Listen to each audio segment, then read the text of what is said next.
Abra sua Bíblia em Isaías capítulo 26. Isaías, no início, no dia do seu chamamento, no despertar da sua vocação, ele aprendeu essa lição. Olhou para cima. Em olhando para cima, ele viu o alto e sublime trono e o Senhor assentado no trono. Então, quem manda e quem comanda todas as coisas é o Senhor. Isaías 26, quero ler com os irmãos apenas os 6 primeiros versos. Na realidade, um hino de gratidão. Diz assim a palavra de Deus: naquele dia se entoará esse cântico na terra de Judá. Temos uma cidade forte, Deus lhe põe a salvação por muros e baluartes. Abri vós as portas para que entre a nação justa que guarda a fidelidade. Tu, Senhor, conservarás em perfeita paz aquele cujo propósito é firme, porque ele confia em ti. Confiai no Senhor perpetuamente, porque o Senhor Deus é uma rocha eterna, porque ele abate os que habitam no alto, na cidade elevada, abate-a, humilha até a terra, até o pó. E o pé a pisará, os pés dos aflitos e os passos dos pobres. Vamos ler juntos o versículo 4.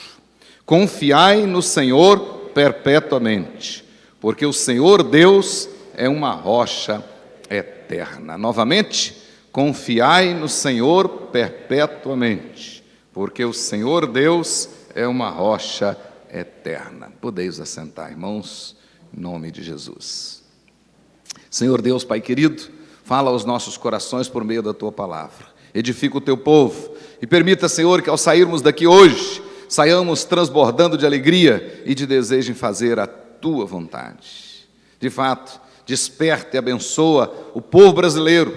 Aviva, Senhor, o povo dessa terra, para que nós possamos, de fato, olhar para cima, para o autor e consumador da fé, olhar para o alto, de onde nos vem o socorro, e confiar perpetuamente no Senhor e somente no Senhor.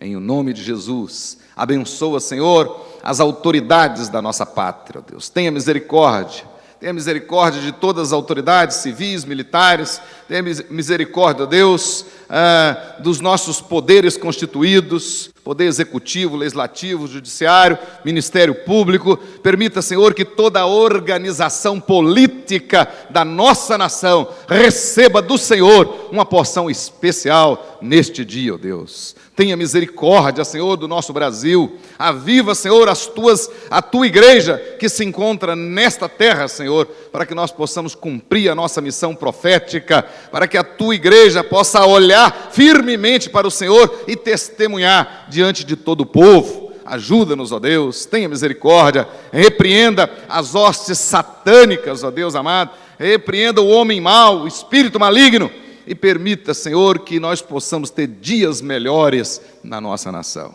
Tenha misericórdia, Senhor, tenha misericórdia. Repreenda, Senhor, interesses escusos, ó Deus, especialmente usando a mídia, usando os meios de comunicação, ó Pai, interesses que realmente não são os interesses bons para o povo brasileiro, ó Deus. Tenha misericórdia. Em nome de Jesus, traga à luz toda mentira, Senhor amado, todas as coisas erradas, e permita, Senhor, que de fato o Teu nome seja honrado em solo brasileiro. Em o nome de Jesus, o Senhor de nossas vidas, o Senhor da igreja, o Senhor do Brasil. Amém. Glória a Deus. Aleluia. Queridos irmãos, hoje quero fazer uma reflexão mais rápida com os irmãos a respeito de confiar somente em Deus, a despeito das circunstâncias. Me parece que esse é o segredo para o nosso Brasil sair dessa situação mais complicada, mais difícil, desse tempo de crise em que vivemos. De fato, nós já falamos aqui várias vezes, em contextos diferentes, a respeito de todas essas crises que estão instaladas, outras que são fabricadas, outras que são insufladas no nosso Brasil de hoje. Crise moral, crise política, crise econômica, crise financeira, e outras crises. Entretanto, na realidade, o grande segredo para que nós possamos vencer todas elas é, de fato, olhar para cima e confiar somente no Senhor e perpetuamente no Senhor. Na realidade, o grande objetivo do chamamento de cada crente, ele foi chamado para confiar somente no Senhor. O maior desafio nosso como servos e servas do Senhor, de fato, é confiar somente no Senhor. Tirar das nossas mãos e deixar nas mãos do Senhor. É lançar sobre Jesus toda a nossa ansiedade e ter a certeza que Ele cuidará de nós. Na realidade, os salmistas viveram isso, grandes homens do passado, homens e mulheres do passado, viveram também desta forma, confiando somente no Senhor. E nenhum deles foi decepcionado, porque aqueles que confiam no Senhor recebe a proteção, o socorro, a bênção do Senhor. Na realidade, nós brasileiros e a igreja brasileira, mais do que nunca, precisa mostrar na prática que confia somente no Senhor. A hora é de elevar os olhos para os montes, a hora é de olhar firmemente para Jesus Cristo, o autor e consumador da nossa fé, e crer somente nele, e dele esperar o socorro para o nosso Brasil. Isso que nós, na realidade, precisamos, confiar somente no Senhor. O profeta Jeremias, né, que profetizou pouco tempo antes, já no contexto, no limiar do cativeiro. Jeremias, no capítulo 17, no versículo 5 e 7, ele diz assim: assim diz o Senhor, maldito o homem que confia no homem, faz da carne mortal o seu braço, e aparta o seu coração do Senhor. No verso 7, bendito o homem que confia no Senhor e cuja a esperança é o Senhor. Se você observar nesses dois versículos, o 5 e o 7, desse capítulo 17 de Jeremias, você vai observar 3 vezes a palavra Senhor com as letras todas maiúsculas. Ou seja, isso é uma indicação para nós que a palavra que está sendo traduzida aí é Yahvé, é o Deus da aliança. O Deus da aliança, que exatamente por causa da aliança não desampara o seu povo. Exatamente por causa da aliança não esquece do seu povo. Exatamente por causa da aliança jamais abandona ou deixa o seu povo.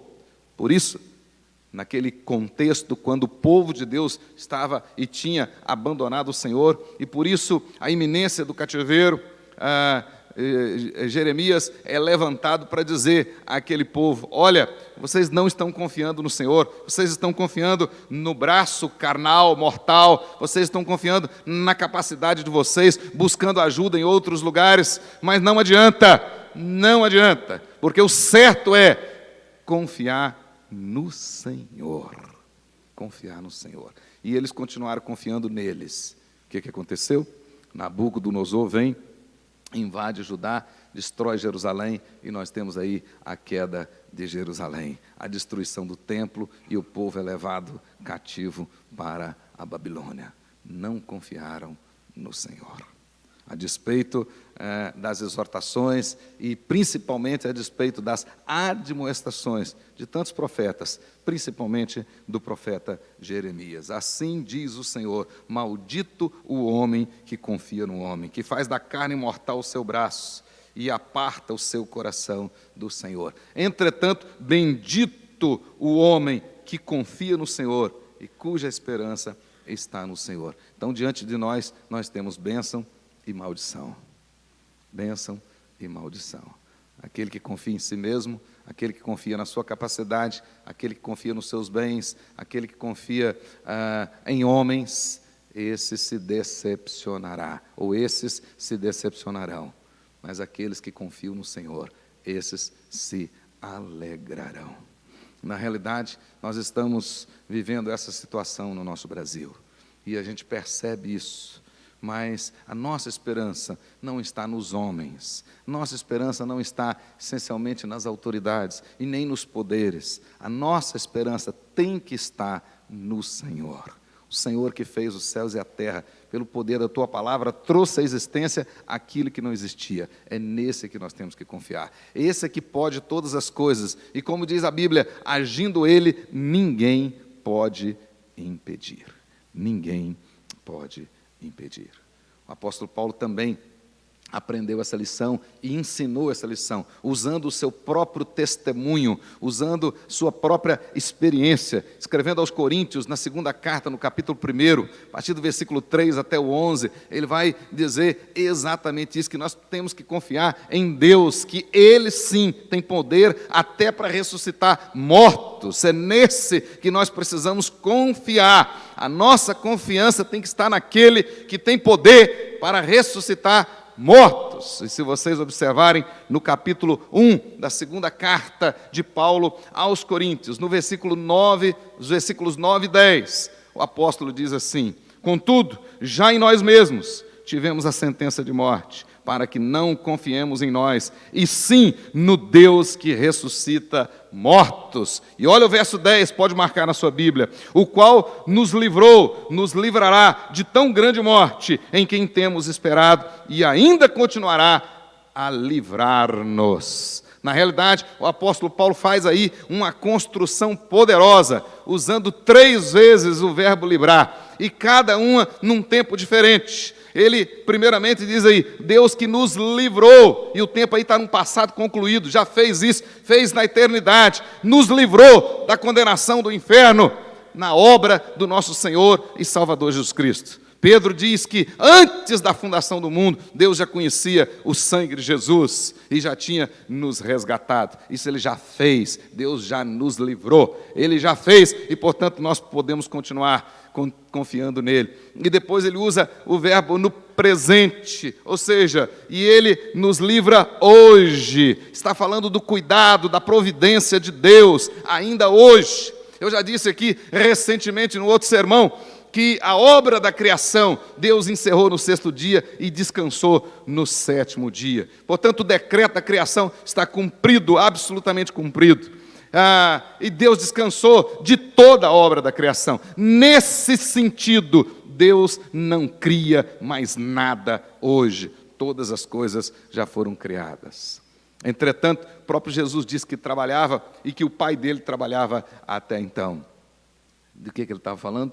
Da obra da providência. Ou seja, o Deus que criou todas as coisas é o Deus que cuida de todas as coisas, é o Deus que dirige todas as coisas, é o Deus que governa todas as coisas, todas as nações, inclusive, e o coração de todos os governantes está nas mãos do Senhor.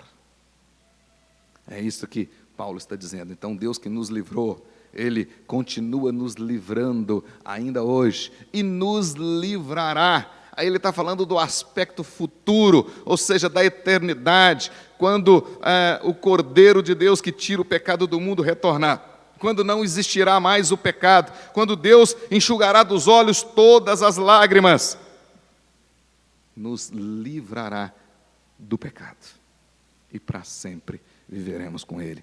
Por isso é que nós devemos confiar só nele, porque Ele tem esse poder, já nos livrou, continua nos livrando e nos livrará. Agora abra comigo aí e observe bem um detalhe curioso que aparece aí no Salmo 118. Dá uma olhada comigo no Salmo 118, um belíssimo salmo desta coletânea.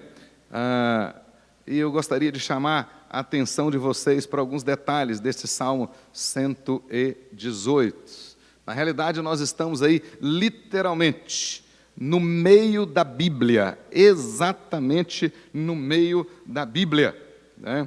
A Bíblia tem 1189 capítulos, pode marcar aí, 1189 capítulos, e nós temos aqui literalmente 594 antes e 594 depois do Salmo 118. O Salmo 118 está no meio da Bíblia certinho. Uma outra curiosidade, a Bíblia tem 31.104 versículos. Agora olha comigo e marca aí na sua Bíblia. Os versículos 8 e 9 estão exatamente no meio da Bíblia. E olha o que eles dizem. Os dois versículos que fazem a transição de uma metade para a outra. O meio exato da Bíblia. 15.551 versículos antes, 15.551 versículos depois. Os dois no meio certinho. Diz aí, melhor é buscar refúgio no Senhor do que confiar no homem. Melhor é buscar refúgio no Senhor do que confiar em príncipes, em presidentes, em reis, em governos. No meio da Bíblia certinho. Olha que coisa maravilhosa. Agora, esse Salmo 118 tem mais duas curiosidades interessantes. Além de estar no meio da Bíblia, ele está depois do menor salmo que existe. E se formos ler os Salmos como capítulo, então, do menor capítulo da Bíblia, e está antes do maior. Coisa curiosa, né? Está aí no meio. Mas o grande propósito desse salmo é declarar o que aparece 5 vezes repetidas aí, logo nos 4 primeiros versos e depois lá no finalzinho. Diz assim, rendei graças ao Senhor porque Ele é bom. Toda a igreja junto? Porque...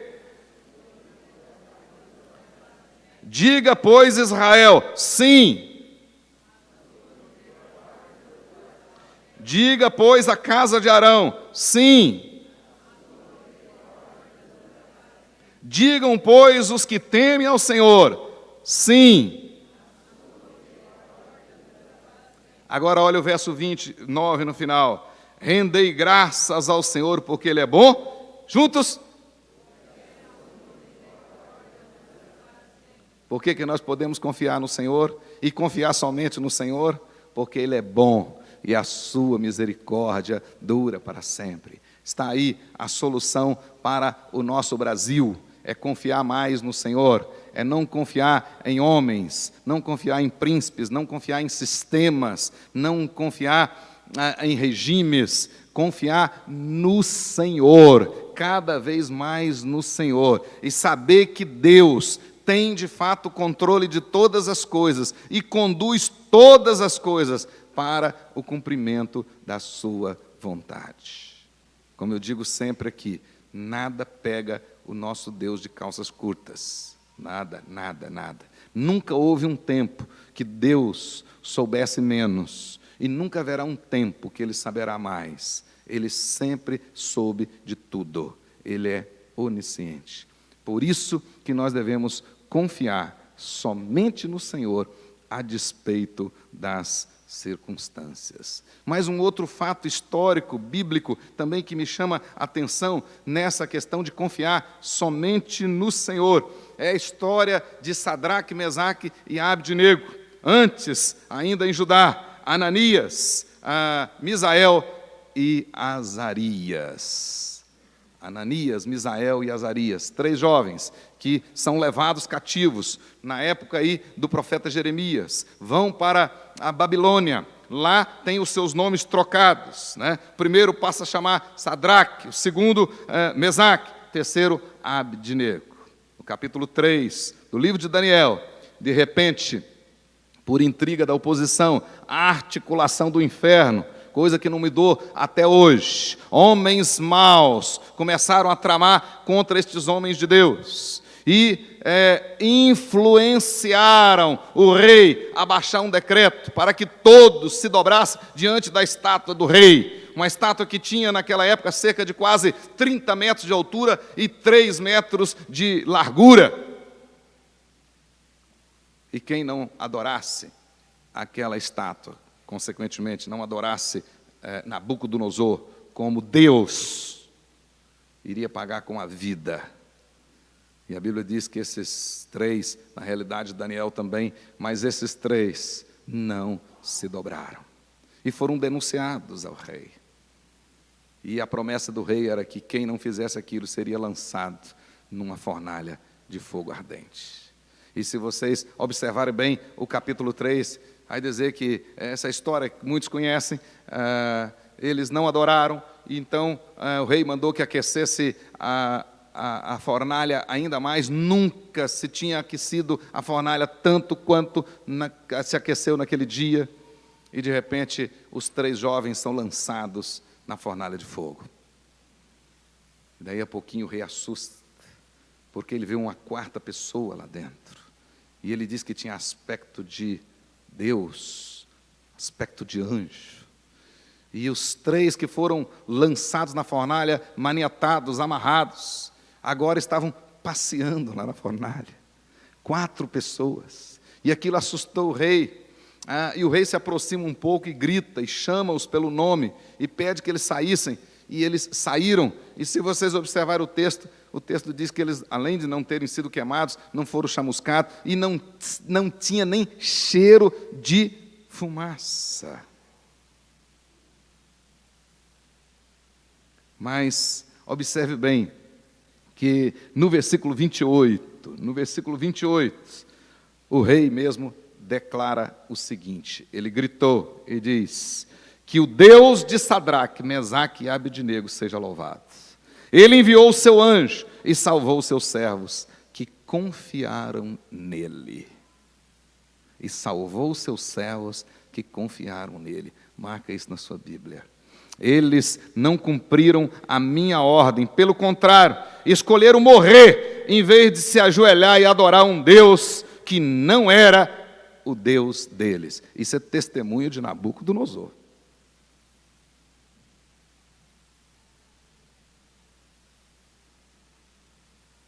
Olha que coisa maravilhosa. Seja louvado o Deus de Sadraque, Mesaque e Abednego, porque enviou o seu anjo e salvou os seus servos que confiaram nele. Qual é o segredo para nós? Qual é o segredo para o Brasil? Confiar no Senhor. Confiar no Senhor. Confiar no Senhor. Quem confia no Senhor de todo o coração, certamente verá o sobrenatural de Deus. Certamente verá o sobrenatural de Deus. No mesmo livro, vamos ver mais adiante, Daniel também confiou no Senhor e teve o mesmo livramento. Nós hoje, servos e servas do Senhor, podemos confiar no Senhor e teremos o mesmo livramento. O nosso texto, voltando aí agora no capítulo 26 de Isaías, na realidade nós temos aí um hino de louvor e um incentivo para que continuemos a confiar no Senhor. Isaías, conforme muitos aqui já sabem, ele profetizou por volta do ano 740, 686 antes de Cristo, e profetizou provavelmente por cerca de 50 anos. Um detalhe curioso, Isaías, embora fosse do sul, ele profetizou para o norte e profetizou para o sul. A profecia do norte, ele viu inclusive o cumprimento dela ainda em vida, ou seja, Isaías ainda vivia quando ele viu a queda de Samaria no ano 722, por causa da desobediência do povo, porque o povo não confiou no Senhor. Não confiou no Senhor, e por isso foram levados cativos para a Síria, na época da invasão da Síria. Isaías profetizou também para o sul, e profetizou para que o povo não deixasse de confiar no Senhor, e deixaram. E ele disse que em virtude disso, eles seriam levados para o cativo, mas numa perspectiva de bondade de Deus, numa perspectiva da graça de Deus, Isaías também profetizou a volta do cativeiro, e ele fez isso. O cativeiro da Babilônia se cumpriu, aconteceu mais ou menos 100 anos depois da morte de Isaías. Mas ele profetizou cerca de 200 anos antes, inclusive a volta do povo do cativeiro. Isso mostra a graça de Deus, né? A graça de Deus é tão grande que na palavra do profeta, ele profetizou a volta dos que não tinham ido ainda, mas ele já profetizou a volta. Por isso que ele está dizendo, confie no Senhor. Deus está no controle. controle. Deus está no controle. Os estudiosos dividem o livro de Isaías em 3 livros, e nós estamos aqui no chamado primeiro livro, que vai até o capítulo 39, o chamado Proto-Isaías, o primeiro livro de Isaías. E aqui nós temos um detalhe muito curioso. Esse capítulo 26 nosso, ele está no contexto do capítulo 24 até o 27. Capítulo 24 até o 27, ele traz algo interessante. Primeira parte, capítulo 24 e 25, ele vai mostrar literalmente aqui o poder de Deus sobre as nações. E vai mostrar, claro, não é Deus reagindo às coisas das nações, os erros das nações, as afrontas das nações, mas é as nações, querendo ou não, cumprindo tudo aquilo que Deus planejou na eternidade. Então não é Deus lá, assim, sentado no trono, e de repente uma nação faz alguma coisa errada, e ele vai lá e castiga a nação. Não, todas as coisas já estavam no plano eterno do nosso Deus. Ele vai deixar isso claro aí no capítulo 24 e no capítulo 25. Vai mostrar a glória de Deus sobre as nações. Vai mostrar Deus agindo poderosamente contra a Síria, né? Isaías não viu, mas logo depois a Nínive cai. Ele vai mostrar também a glória de Deus e o poder de Deus sobre a Babilônia, que na época de Isaías nem era ainda um grande império, nós não tínhamos ainda a ascensão da Babilônia, mas ele já mostra, Deus vai agir sobre a Babilônia também. Ele mostra sobre o Egito e outros países. Na realidade, Deus não está dormindo.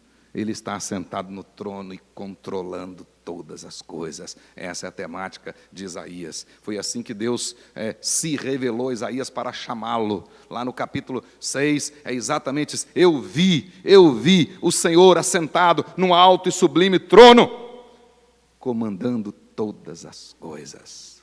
Quando chega agora aqui, no nosso capítulo 26, nós temos aqui essa parte chamada por muitos estudiosos como o Apocalipse do livro de Isaías, uma parte extremamente escatológica.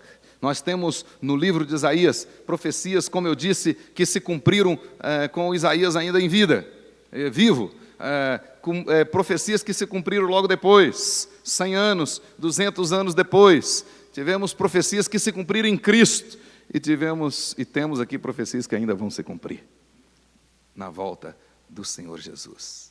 Essa é uma delas. Aqui nós temos uma extremamente escatológica, né? Aqui Isaías, ele se volta para o futuro, para chamar a atenção dos seus conterrâneos, dos seus contemporâneos no presente. Ele está aqui dando uma lição para nós de planejamento estratégico, ou seja, ele está dizendo que nós, os crentes, o futuro influencia o nosso presente. Em outras palavras, o nosso presente precisa ser regido por aquilo que nós cremos a respeito do futuro. É isso que ele está dizendo. E ele está falando aqui, naquele dia, um dia no futuro, na volta do Senhor Jesus, se entoará esse cântico na terra de Judá. Temos uma cidade forte, Deus lhe põe a salvação por muros e baluartes. Abri-vos as portas para que entre a nação justa, que guarda a fidelidade. Tu, Senhor, conservarás em perfeita paz aquele cujo propósito é firme, porque ele confia em ti. E aí ele chama o povo agora para o presente, dizendo, confiai no Senhor perpetuamente, porque o Senhor Deus é uma rocha eterna. O que Isaías está ensinando para nós aqui, irmãos, neste hino de ações de graça, né? Que se move na perspectiva da contemplação do futuro glorioso e do tipo de confiança necessário para podermos participar desse futuro. Na realidade, nós temos aqui esse movimento do futuro para o presente e depois do presente para o futuro, deixando claro, assegurando-nos que as promessas não são meramente um mar de rosas e que ignoram a situação difícil pela qual passamos. Ok, Todos nós vamos passar por essas lutas, estamos passando e continuaremos a passar. Mas um futuro glorioso nos aguarda, certo? Isso nos dá força para enfrentar as adversidades de hoje. Então, na realidade, o crente vive o presente de olho no futuro, convicto do futuro. Mas o presente nos leva ao futuro, a despeito das lutas. Realmente crer no Senhor Jesus não é viver num mar de rosas, não é viver, hoje nosso pregador de manhã falou da Dinamarca, né? Na Dinamarca. Não é viver na Dinamarca. Pelo contrário, no mundo tereis aflições, mas tem de bom ânimo. Tem de bom ânimo. Jesus venceu e nele nós também venceremos. É aí que está. Confia no Senhor. Confia no Senhor. Confia no Senhor. Temos que orar sim. Temos que orar pelo nosso presidente, né? Temos que orar. Pelo menos a gente percebe nesses primeiros 8 meses de mandato, pelo menos a gente percebe ele realmente querendo levar algumas coisas a sério. E principalmente demonstrando que tem certo temor do Senhor. Isso é maravilhoso. E por isso, e mais ainda, precisamos estar orando por ele, orando por nossas autoridades, nosso presidente, pelo nosso governador, pelos poderes constituídos. É nossa missão. Essa é a nossa missão. Nós precisamos orar para que Deus repreenda esse espírito maligno que está aí, coisas terríveis que estão hoje patente aos olhos de muitos que querem ver, que são mentiras que estão sendo insufladas para se tornarem verdades, né? Verdades. Nós precisamos, nesse culto de hoje, em que nós estamos aproveitando para oferecer ações de graça ao Senhor, no contexto da independência do nosso Brasil, né? Independência, a despeito de todas as questões históricas, questionáveis ou não, a pergunta somos independentes mesmo? E é importante para nós sermos independentes. Aí quando nosso presidente levanta para dizer da soberania brasileira, a Amazônia é nossa, Deus deu a nós, ponto. Acabou.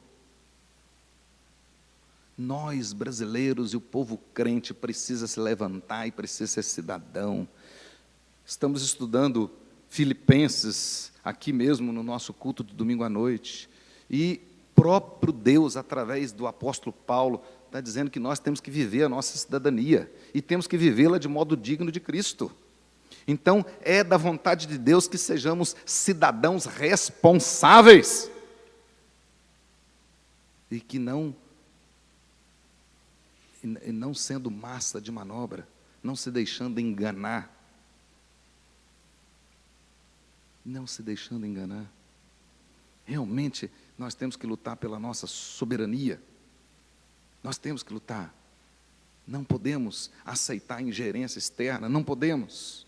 Não podemos. Né? E muita gente dizendo que a Amazônia é deles, estão com interesse, não tem interesse em salvar nada lá na Amazônia, a não ser tirar as riquezas que estão lá e patentear o tesouro que está lá. Continuar roubando do Brasil como roubaram desde o descobrimento. Os métodos continuam os mesmos. Nós, brasileiros, crentes, precisamos orar para que Deus desfaça isso, que Deus jogue por terra, que Deus traga à luz estas mentiras, que Deus realmente coloque o nosso país nos trilhos certos. O segredo é confiar no Senhor. Vamos confiar que Deus operará na nossa nação. Por isso é que o verso 4 diz: confiai no Senhor perpetuamente, porque o Senhor, Deus, é uma rocha eterna, eterna.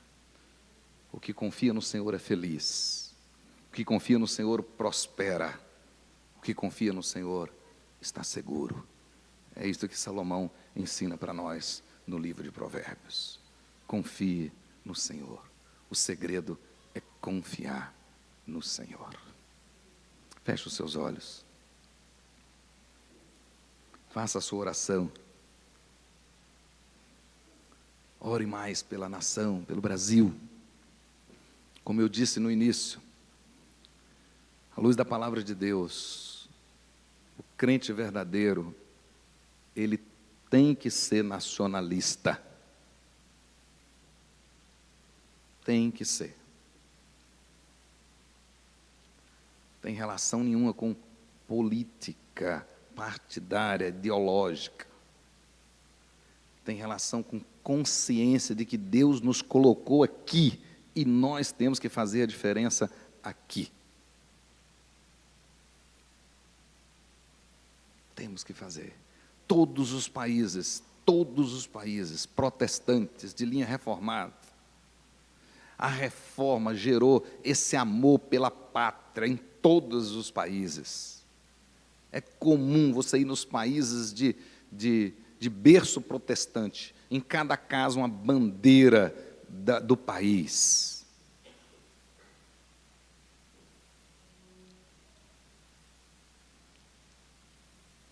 E nesses países,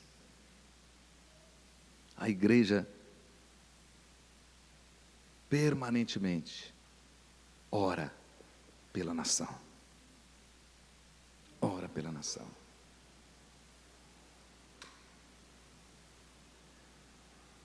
E Deus tenha misericórdia de nós. Em atitude de oração, nós vamos acompanhar, ouvindo atentamente o corpo musical, tocando mais 2 hinos.